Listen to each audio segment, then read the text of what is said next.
guys, welcome to my channel. My name is Sive here with Relatable content. Before we get started, please don't forget to like and subscribe. Also, tell a friend to tell a friend that they too can relate. They can. So because this is my first video ever, I would like to briefly give you guys an introduction of who I am. As I already said, I'm Sive. Surname is Ghana without an H. I'm 25 years old. I just turned 25, which is a bit but anyways, so guys, let's just get right into it. You'll have to stick around for the rest of, getting to know me and all of that. This is the first video to my beating depression series. It's really going to get interesting, guys, because I went through depression for a very long time. I had the darkest days, not even days. I feel like it was like dark years, genuinely. Like, when you go through depression and you can quite literally count perhaps even hours in a day where you just happy. So it's going to be really worthwhile, especially for someone who's still going through depression. If you have a friend that goes through it, it might help. I'm not saying that I'm going to give you a how-to of how to beat depression, but I will tell you how I got through mine. Maybe it might help someone. I mean, take a step forward to how to beat their own depression. Okay, right, so as you can already see at the bottom, the name of this video is called Pain Gives Us a Substance. I named this video Pain Gives Us Substance because it's such a weird thing, guys, that after everything that's happened, I don't know, I kind of found perspective in my pain. And it's my pain that's, I don't know, giving me substance for this channel. So I always wanted a platform to speak from. When I was young, I always imagined maybe I'd speak in front of thousands of people, holding seminars, maybe pop up on TV here and there. But, I mean, I didn't always think it'd be me with my phone. Just with no one. And it's actually not so bad because, I mean, at the end of the day, you have to start somewhere. And maybe I might still hold those seminars, which is okay. But yeah, so I had my whole life planned out, man. I would pass matric, get into varsity, graduate. Graduate. We hit a bit of a snag. And then after that, I would pursue my dream. But I mean, okay, so assuming things went according to plan, I'd graduate and pursue my dream. What was I going to talk about? That, oh, well, pass matric, graduate, pursue your dream. What was I going to say? Never really thought about how that would work out. I just knew that I wanted to speak. That was the end of the story. How it happened, what I'd say, didn't really give it much thought because, I mean, I did know that my dream was a bit far from me at the time while I was still thinking about it. So I didn't really get into the nitty-gritty bits of the planning and whatever. But yeah. So now that actually I passed matric. I thought, why not? Guys, varsity is a lot, really. Someone can relate to this, please. So, okay, so let me tell you guys how I did not graduate. So I enrolled at UWC in 2014 for BCom accounting. I was in the 4-year program because high school I did everything science, physical science, life science, geography, and mathematics. So the year that I enrolled, I had a bursary. So what the bursary did was they took everybody that didn't do accounting and put them in the 4-year program, and if your maths was just a little lower than what they needed for the mainstream program, they'd put you in the 4-year program, which was okay because, I mean, at the end of the day, I did need a bit of basics. So 2014 was good, I passed. 2015 was a breeze. 2016 2016 was the year. It was everything, guys. Third year, mainstream. Second year. So I mean, they would tell you that if you passed first semester, you are quite literally smelling final year, you know? And I mean, I passed with a sub. But I passed. I passed my first semester. I made it. So, I mean, second semester should be a breeze, like everybody keeps on saying. But okay, so walk into second semester. Hey, what did you do final year? I got arrested.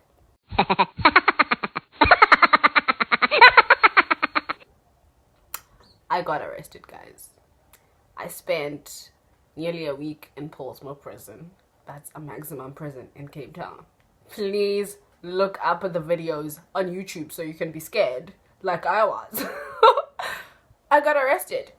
And so I ended up writing my exams in January. I flunked. Yeah, that was an entire flunk. That was not even like, oh, we could give you a sub or a special exam. No, I flunked, darling. So then after that,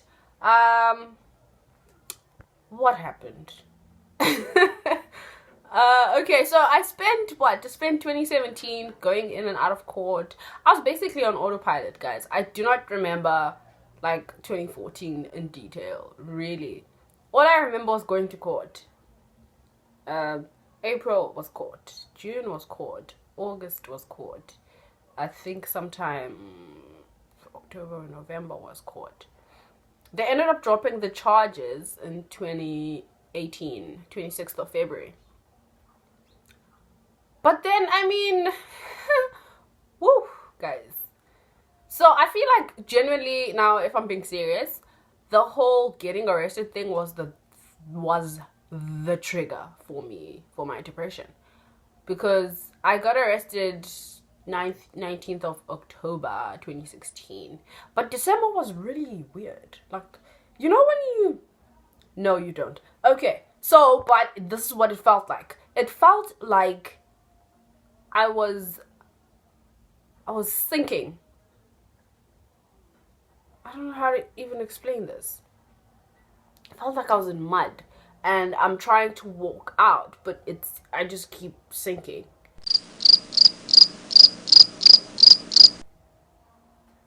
But not really realizing what's going on. I don't think I realized it up until like second semester 2017 that no man, I'm not okay. 2018 2018 was a lot. I remember I was sleeping in the student center for quite some time because I didn't have res and didn't have money to pay for a place to rent. Eventually I started working at a call center and then juggling school with that, but I had to stop because the working didn't work out. My depression got so deep that I would just, out of the blue, like unprovoked, nothing weird going on, I would just cry. It was like my body was doing its own thing. It was so terrible, guys, because I would be walking in town, nothing's going on, and then I just feel, you know the feeling you get on your throat when you're about to cry? That's what would happen. And I'm like, what? Like, I wasn't even thinking of anything sad. What is this? And that happened at work as well. So eventually, because I was actually working on camera, just like this, I had to stop because I can't just randomly cry on camera. I've got clients watching me. So I quit that job and I got another job, call center still, which wasn't so bad, but the hours were terrible because then I ended up not being able to write my exams. Guys, varsity was plenty. Eventually I was like, no, I need time out. I just need time to myself and just recollect myself and think about what's supposed to happen with my life, because currently nothing is going on. So I ended up moving away from Cape Town and I moved to Durban and I stayed at home, which was the best decision I have ever made. Ever made, guys. So I got home, and before I actually moved home, I rented a flat in Morningside. I was working for a little bit and then it just still wasn't, I don't know. My mind was, it felt like I was really losing it. And in fact, 2018, there was a time I thought I'd actually be admitted to an asylum. It was so bad. Like, you can't even describe that. Like, I don't know what a person that actually goes crazy goes through, but I do think I had a bit of an idea. Sometime September, 2018, August, September. That was a ride, guys. And the crazy thing is, at some point, the idea of killing myself got too comfortable. That I because that happened, I started being scared of myself and being alone. Because I didn't know what I'd actually do, how far I was willing to go, if I would actually go all the way. But yeah, so I took some time out last year and just stopped working, moved home here in KZN, and just give myself some time and see what's going on. Best decision ever. I mean, if you are able to actually not work and not, I mean, if you don't have anyone that's dependent on you, take time out, really. I mean, obviously, getting a job is not easy, guys. So don't just do that because I said I did it. But it's really so much easier to have hold over your mind when you don't have to be smiling the whole day and your internal isn't smiling. You have to meet deadlines and communicate with people, and you're not really in a communicative state. You know what I mean? So I will get into everything that I did whilst I was home with you guys on another video. Going back to the name of the video, Pain Gives Us Substance.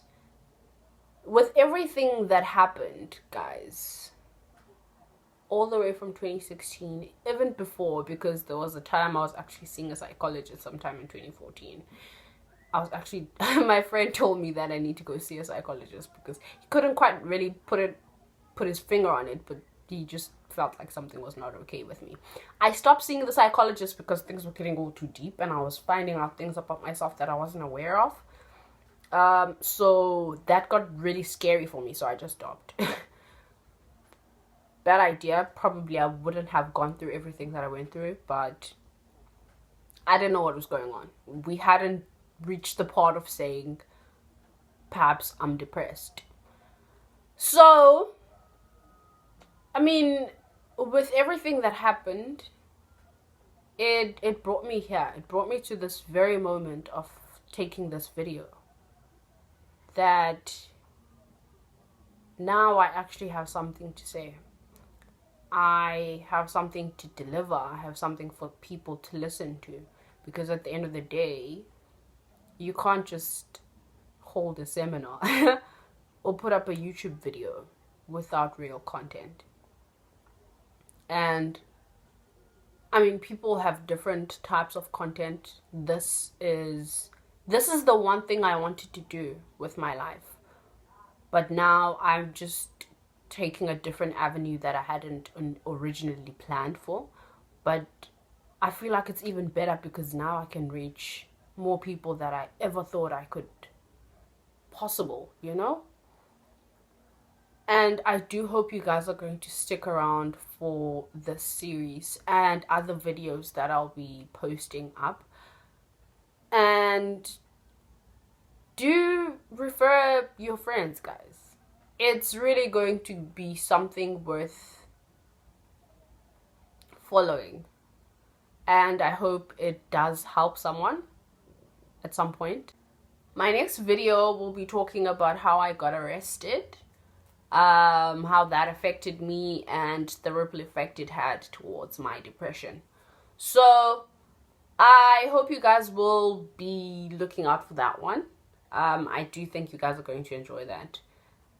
I don't know how that works, but I mean, it's a really hectic story, but I mean, somehow, some way, I find a way to laugh at things that aren't funny. So you'll have to join me. You've got no choice. I think what would be cool is if you guys would actually let me know what you guys would like for me to talk about. Especially if you're going through depression, if you know someone that goes through depression, and maybe there's a particular topic that you'd like for me to add to this series. But for now, thank you so much for watching. Don't forget to like and subscribe, and I hope to see you on my next video.